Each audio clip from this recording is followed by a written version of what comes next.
Sa puso ng Pilipinas, may nakatagong hiwaga. Isang isla na nababalot ng hamog, isang kanlungan ng mga buhay na di matatagpuan sa ibang lugar. Ito ang isla ng Sibuyan, tinaguriang Galapagos ng Asya. Ang Sibuyan ay isang lugar na may kahangahangang biodiversity. Dahil sa kanyang pagkahiwalay, malayang nakakagawa ng kakaiba at kamanghamanghang mga nilalang ang ebolusyon. Ang islang ito ay isang buhay na laboratorio, isang patunay ng kapangyarihan ng kalikasan. Ngunit ang mga kayamanan ng Sibuyan ay nanganganib. Ang deforestation at pagkawala ng tirahan ay nagbabanta sa paraisong ito. Ang kapalaran ng mga natatanging species nito ay nakasalalay sa ating mga kamay. Samahan niyo kami sa paglalakbay sa nalimutang sulok na ito ng mundo. Ating kilalanin ang mga nilalang na tinatawag na tahanan ng Sibuyan at alamin ang mga hamon na kanilang kinakaharap. Sa tuktok ng mga puno, isang maliit na nilalang na may mga guhit ang lumilipad. Ito ang Sibuyan Stripe-Faced Fruit Bat, hari ng gabi. Ang paniki na ito ay mahalaga sa ecosystem ng Sibuyan. Kumakain ito ng mga prutas at naikalat nito ang mga buto sa iba't ibang lugar. Nakatulong ito sa paglago ng kagubatan at sinisiguro ang patuloy na buhay nito. Nakakalungkot, ang Sibuyan Stripe-Faced Fruit Bat ay nanganganib na ngayon. Ang pagkawala ng tirahan ang nagtutulak sa kanila sa bingit ng pagkaubos. Kung wala silang kagubatang matatawag na tahanan, ang kakaibang nilalang na ito ay maaring maglaho na parang bula. Ang kagubatan ay gumuguho sa isang nakakakilabot na huni. Isang mabalahibong mga ngaso na may matatalas na mata ang nagmamasid sa ilalim ng mga halaman. Ito ang Sibuyan Hawk Owl, isang dalubhasa sa pagtatago at katumpakan. Ang kuwagong ito ay may mahalagang papel sa pagkontrol ng populasyon ng mga daga. Nakakatulong ito upang mapanatili ang balancing ecosystem. Ngunit ang Sibuyan Hawk Owl ay nahaharap sa isang hindi tiyak na kinabukasan. Habang lumiliit ang kagubatan, lumiliit din ang kanyang pangangaso. Ang kahangahangang nilalang na ito ay isang paalala ng kahinaan ng buhay sa Sibuyan. Bahagi 4 ang Sibuyan Pygmy Flower Pecker. Isang kislap ng matingkad na kulay ang mabilis na lumilipad sa pagitan ng mga sanga.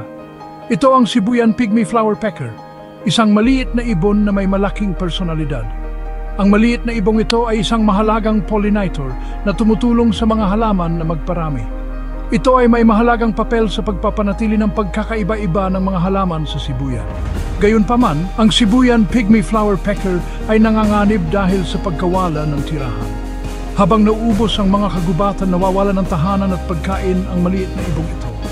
Ang kaligtasan nito ay nakasalalay sa kapalaran ng mga kagubatan ng isla. Bahagi 5 ang Sibuyan Pitcher Plant. Sa sahig ng kagubatan, isang kakaibang halaman ang nag-evolve ng kakaibang paraan upang mabuhay. Ito ang Sibuyan Pitcher Plant, isang dalubhasa sa panlilinlang at isang matakaw na mandaragit. Ang halamang ito ay nakakahuli ng mga insekto sa kanyang espesyal na mga dahon na nagbibigay ng sustansya sa kanyang dieta sa lupang kapos sa nutrisyon. Ito ay isang patunay ng katalinuhan ng kalikasan. Nakalulungkot, ang Sibuyan Pitcher Plant ay nanganganib dahil sa pagkawala ng tirahan at poaching. Ang hindi pangkaraniwang kagandahan nito ay ginagawa itong target ng mga kolektor na lalong nagpapalala sa panganib na kinakaharap nito. Bahagi 6 mga pagsisikap sa konserbasyon at mga hamon. Ang mga tao ng Sibuyan ay malalim ang ugnayan sa kanilang isla.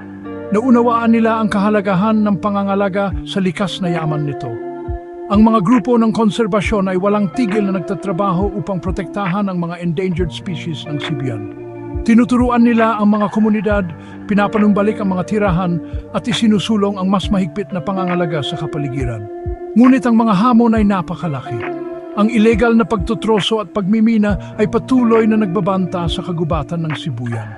Ang pang-akit ng panandaliang kita ay kadalasang mas nangingibabaw kaysa sa pangmatagalang benepisyo ng konserbasyon.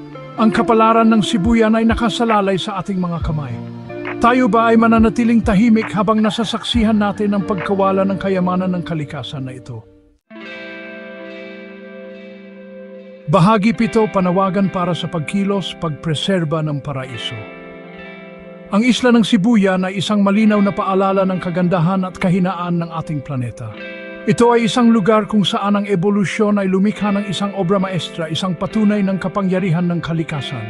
Ngunit ang kinabukasan ng Sibuyan ay hindi tiyak. Ang mga desisyon na ating gagawin ngayon ang magtatakda ng kanyang kapalaran.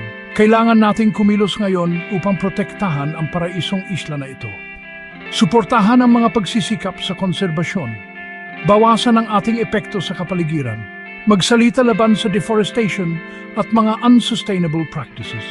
Sama-sama, masisiguro natin na ang mga tatanging species ng Sibuyan ay patuloy na mabubuhay, isang tanglaw ng pag-asa para sa mga susunod na henerasyon. Huwag nating hayaan na ang paraisong ito ay mawala.